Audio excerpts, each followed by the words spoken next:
Your Denver Broncos are gearing up for a massive showdown against the Dallas Cowboys, a battle that could push them to 6-2 and strengthen their grip on the AFC West. It's more than just another game, it's a statement opportunity. And honestly, I'll admit, there was a little nervous energy heading into this matchup. But now, as more advanced analytics roll in, one thing is becoming crystal clear: the best version of the Denver Broncos hasn't even arrived yet. Think about that. This team is sitting at 5-2, and even in their 2 losses, they never once trailed in the fourth quarter. That's not luck. That's potential waiting to explode. We've got a lot to unpack, from the hidden advantages Denver holds to a few juicy trade rumors that are heating up around the league.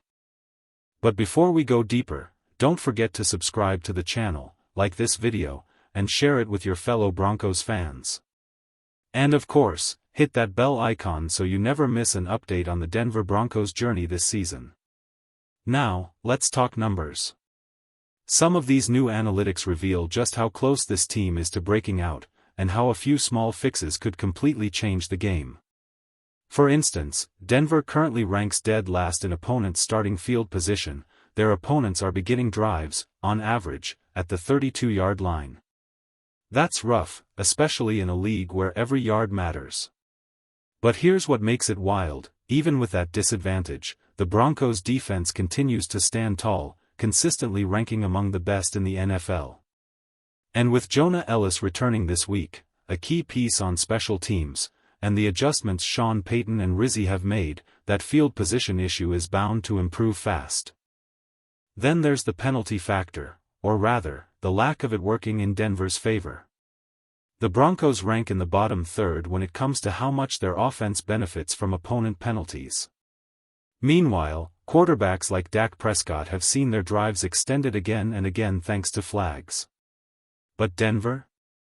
They're fighting through everything the league throws at them, and still sitting at 5-2. This is a team that's learning, evolving, and starting to hit its stride, and if these early numbers are any indication, the best is absolutely yet to come.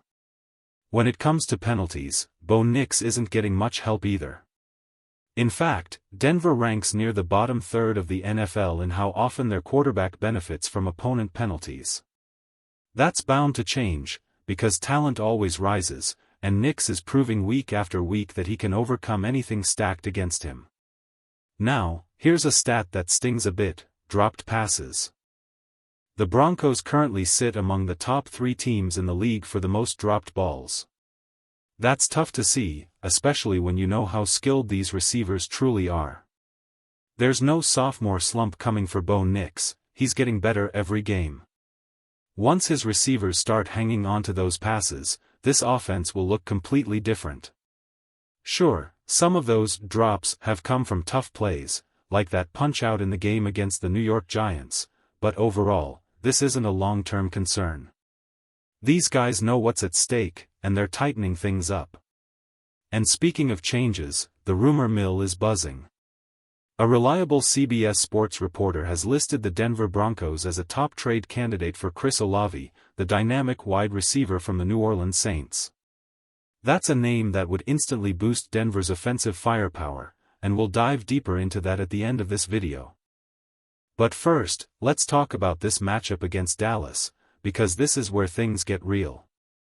The Cowboys aren't just one of the league's most explosive teams, they're leading the NFL in points per game and total yards per game. They're loaded with playmakers: CeeDee Lamb and George Pickens on the outside, a rejuvenated Javonte Williams in the backfield, and Jake Ferguson at tight end, who's been a constant threat. Still, this is where the Broncos' defense shines. With Riley Moss and Pat Surtain II locking down the perimeter, Denver has the perfect counterpunch. Last week's game proved it. It literally came down to a walk-off field goal by Will Lutz, even though Jackson Dart struggled most of the night. If you had told any fan before that game that Surtain and Moss wouldn't allow a single reception, you'd expect a blowout win. But sometimes, it's the small, chaotic moments, the penalties, the odd deflections, that make games tighter than they should be. Still, what those two corners did was historic. Two Denver defenders pitching a complete shutout, That's the kind of defensive dominance this franchise was built on. And looking ahead, they match up beautifully against Dallas's stars. George Pickens, as talented as he is, tends to fade when things stop going his way. CeeDee Lamb, coming off injury, is still finding rhythm. And Pat Surtain II? He's already proven he can erase both of them. Back in 2024, Surtain held Pickens to just one catch for 16 yards. And in 2021, he limited CeeDee Lamb to 2 receptions for 23 yards. That's not hype, that's history. Denver's corners know how to take away a team's biggest weapons, and if they do it again this week, the Cowboys are going to have a long, frustrating afternoon. Going all the way back to their college days, Pat Surtain II has consistently locked down George Pickens, even holding him to just 2 catches for 21 yards in their bowl game matchup. That history matters, because it proves this isn't some lucky streak. Surtain has had these guys figured out for years. Heading into this showdown, I expect Surtain to either shadow CeeDee Lamb across the field or stay locked on one side, depending on Vance Joseph's defensive plan. Either way, I trust Riley Moss to handle whoever lines up opposite. He's earned that confidence. Earlier this offseason, I said the Denver Broncos could have the best cornerback duo in football, and through 8 games, they've made that prediction look spot on. Statistically, the top corner in the NFL right now in terms of completion percentage allowed when targeted isn't Surtain, it's Riley Moss. That's right. Moss has quietly become one of the toughest corners in the league, allowing just 39% of passes to be completed when thrown his way. And that's not against weak competition. He's faced elite receivers like T. Higgins, George Pickens, and more, and still held his ground every single time. The numbers don't lie, Moss has been locking it down. If Moss ends up covering Pickens, that matchup could define the game. Pickens is fiery, talented, and emotional, but when things don't go his way, he tends to unravel. Denver's aggressive press-man coverage can exploit that perfectly. Force him into contested catches, stay physical, and make him frustrated. That's the formula that's worked before, and it can work again. And maybe the best part of all? This Broncos team has finally learned how to win the close ones. Those nail-biters that used to slip away in the fourth quarter? Not anymore. This group has found a way to stay composed, close out tight games, and come out on top, the mark of a team that's truly evolving into a contender. Let's break down the key matchups, and why Denver's secondary is perfectly built to counter this Dallas offense. Last season, teams finally figured out how to defend George Pickens. In his rookie year, he was running wide open on vertical routes, hauling in around 70% of his targets. But once defenses adjusted, using press coverage and forcing contested catches, his production plummeted. His contested catch rate dropped to 27.3%, and his overall separation fell to 65%, well below league average for wide receivers. That's where Riley Moss comes in. He allows just 2.2 yards of cushion to opposing receivers, meaning nearly every catch against him is contested. Against a receiver like Pickens, who relies on body control more than speed, that's a nightmare scenario. Moss thrives in tight coverage, and his physicality can completely take Pickens out of rhythm. Then there's Pat Surtain II, ready to lock up CeeDee Lamb on the other side. Lamb's toughest games have always come against corners who press him early and refuse to give him space, just like Quinyon Mitchell did last season, holding him to 21 yards on 6 catches. Surtain plays the same aggressive style, and he's already shown he can neutralize Lamb completely, just like he did back in 2021, when he limited him to only 2 receptions for 23 yards. Behind them, Talanoa Hufanga and a healthy Brandon Jones are cleaning up the back end, giving Denver one of the most balanced and dangerous secondaries in the league.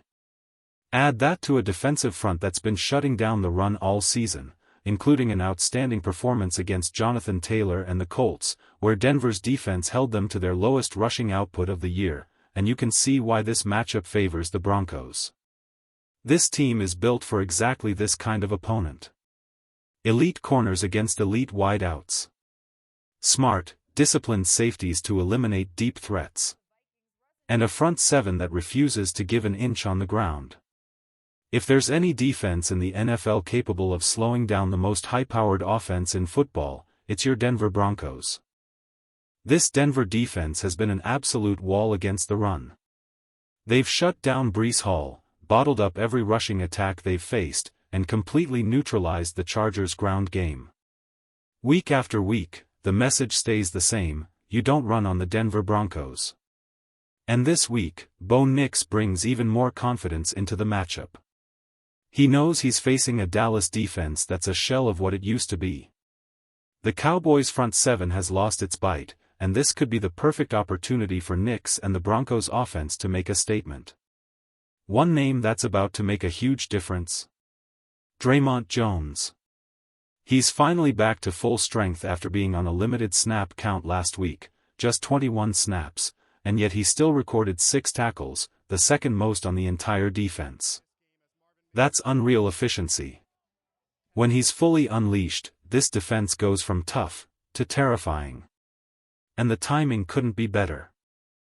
Dallas recently traded away one of the league's most explosive defenders, Micah Parsons, without finding a true replacement. They're betting on draft picks for the future, but that doesn't help them now. Not against one of the best offensive lines in football. Let's talk about that line for a second, because the numbers don't lie. The Giants' defensive front that Denver just dominated in the fourth quarter? That's arguably the toughest unit they'll face all season. Guys like Dexter Lawrence and Abdul Carter are absolute monsters, and yet Denver's line held strong. Even after getting rolled up on, Mike McGlinchey posted the 6th highest rating among all NFL linemen last week. Garrett Bowles continues to rank as one of the top tackles in the league. Luke Wattenberg recorded the highest grade of any center going up against one of the best defensive tackles in football. Quinn Meinerz was ranked 7th among guards, and even Alex Palchevsky, Denver's 4th-string option, graded inside the top 25. That's domination, pure and simple. So when you line that group up against a Cowboys defense with no real stars up front, you can feel it. This is a game where the Broncos can finally open up offensively. And fans are ready for it. We've seen this team come alive late in games, especially in that fourth-quarter burst against the Giants, but now, everyone's waiting for those offensive fireworks to start earlier. And with Chris Olave reportedly on the trade market, don't be surprised if Denver makes a move that could completely change the shape of their offense heading into the second half of the season. Chris Olave is entering the final year of his contract, and the New Orleans Saints are staring down a full-scale rebuild, a true franchise in chaos. It's no surprise that Olave's name has started swirling in trade talks. And according to CBS Sports, the Denver Broncos are the team most aggressively shopping for a wide receiver right now. The timing couldn't be better. Denver holds all of its picks through the 5th round, plus an extra 4th-round pick from the Devon Vele trade. And if Vance Joseph lands a head coaching job, which feels more likely by the week, the Broncos could receive 2 additional 3rd-round compensatory selections under the Rooney Rule. That's serious draft capital. And Sean Payton knows exactly what a dynamic receiver can do for his offense.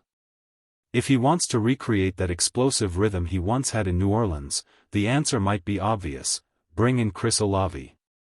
Olave isn't just fast, he's electric. He's the kind of player who can turn a simple dig route into a 20-yard highlight. He's fearless after the catch, smooth in his breaks, and lethal in the red zone. He's not just a deep threat, he's a technician. And the best part? Drops aren't a concern. While Bo Nix has had to deal with far too many dropped passes this season, Olave would immediately fix that problem. He's sure-handed, polished, and proven. So what would it take to land him? We're not talking about a 1st-round pick here. When George Pickens, another rising star, was traded from Pittsburgh to Dallas, he fetched only a 2nd or 3rd-rounder. That's the kind of deal Denver could make, something in the neighborhood of pick 60 through 63, and if that's the price to bring Chris Olave to the Mile High City? Sign me up. Because this team feels just one offensive piece away from taking off. The confidence is back.